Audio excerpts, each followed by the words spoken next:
To first start grabbing an AED, you just pull open the door. Oftentimes there will be a loud alarm associated with it. Turn the device on. It's going to talk to you in a loud voice and it's going to tell you what to do. Unit OK. Adult pads. Remove pad package. And it will tell you where to place the pads. Take the pads out of the packaging.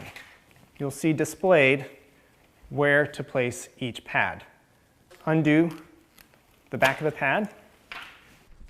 Attach pads to patient's bare chest. I'm placing this pad in the right upper hand side of the chest with the centerpiece over the breastbone.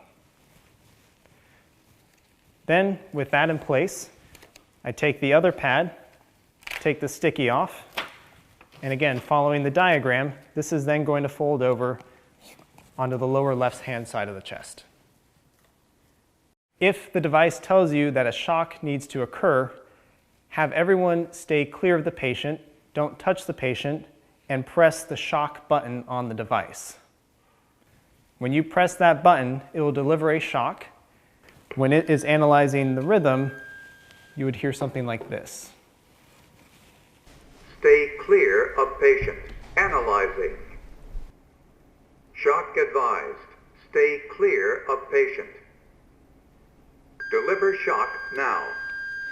So in this case, then you would press the button to deliver the shock, making sure that no one is touching the patient, and then that way you stay clear of getting shocked yourself.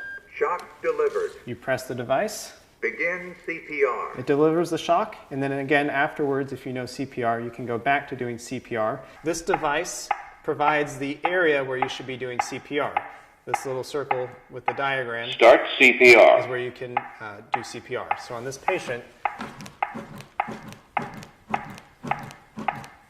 Push harder. Push harder. Good compressions.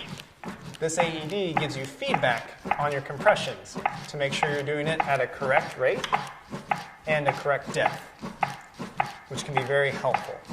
And for this one, you would essentially follow the same steps as you would for the adult.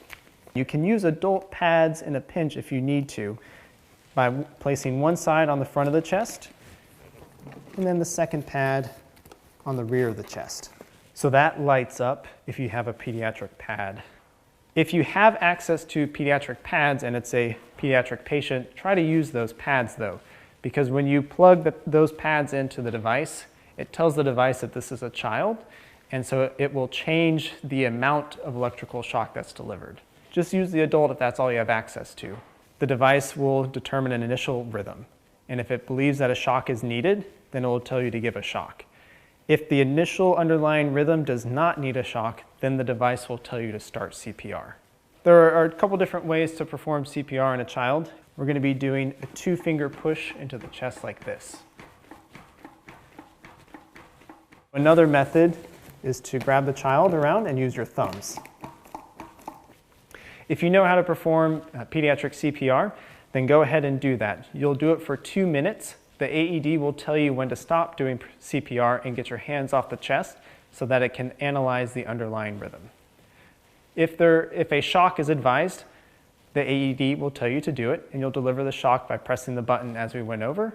And then just like with the adults, after you deliver the shock and you know how to do CPR, then go ahead and continue to do CPR for the next 2 minutes.